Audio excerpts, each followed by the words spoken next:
ऐसा नहीं है कि मोदी भक्त बेवकूफ है और भक्त अपनी मूर्खता के कारण मोदी की हर गलती का समर्थन करते हैं।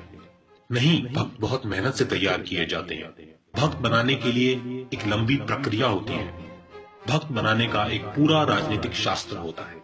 भक्त बनाने के पीछे राजनीतिक फायदे का पूरा गणित होता है। हिटलर ने भी भक्त बनाए थे।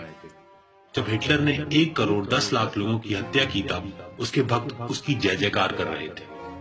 हिटलर ने अपने भक्तों के दिमाग में बैठा दिया था कि यहूदी हमारी नौकरी खा रहे हैं। हमारी सारी समस्या की जड़ यहूदी है। यहूदी को मार डालेंगे तो हम सुखी हो जाएंगे। इसके बाद हिटलर ने बूढ़ों, औरतों, बच्चों समेत 1 करोड़ से ज्यादा लोगों को मारा, जिसमें 60 लाख यहूदी और 50 लाख दूसरे लोग भी थे। आइए अब भारत की बात करते हैं। भारत में संघ ने आजादी से पहले ही मुसलमानों, ईसाइयों और दलितों के विरुद्ध नफरत फैलाने का अभियान शुरू कर दिया था। बड़ी जातियां जो भारत में हमेशा से पैसा और सत्तावान थीं, वे संघ की जन्मदाता थीं। इनका उद्देश्य यही था कि भारत की आजादी के बाद भी पैसे और सत्ता पर हमारा ही कब्जा रहना चाहिए।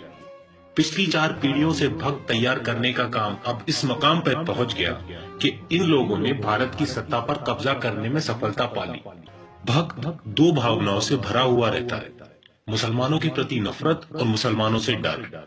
और मुसलमानों के प्रति नफरत और डर की सबसे सशक्त अभिव्यक्ति का माध्यम होता है मुसलमानों के खिलाफ दंगा। दंगा ही इस डर और नफरत की ऑक्सीजन है।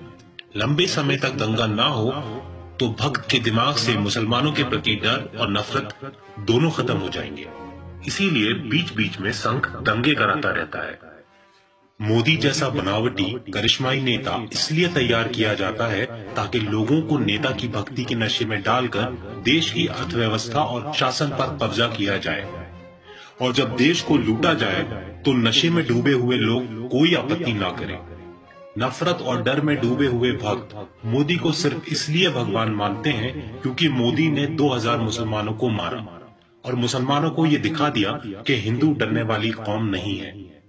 भक्त मानते हैं कि मुगलों के शासन में अपना आत्मसम्मान खो चुकी हिंदू अस्मिता मोदी ने वापस दिला दी। भक्त ये भी मानते हैं कि अब अगर मोदी किसी भी मुद्दे पर नीचा दिखते हैं तो उसका अर्थ होगा कि हमारे शाश्वत दुश्मन मुसलमान जीत जाएंगे। मुसलमानों से हार जाने का काल्पनिक भय ही भक्तों को मोदी की हर गलत बात का समर्थन करने के लिए मजबूर करता है। सांप्रदायिकता की राजनीति का यही दोष है। इसमें जनता अपना भला बुरा नहीं सोच पाती। सांप्रदायिकता के नशे में डालकर जनता का खूब शोषण किया जा सकता है। इसीलिए हम आम जनता को और युवाओं को सांप्रदायिकता की राजनीति के चंगुल से निकालने के लिए काम करते हैं। ना हम डरेंगे और ना हम रुकेंगे। हमें ऐसा लगता है कि अगर आज भगत सिंह होते तो वो भी यही करते।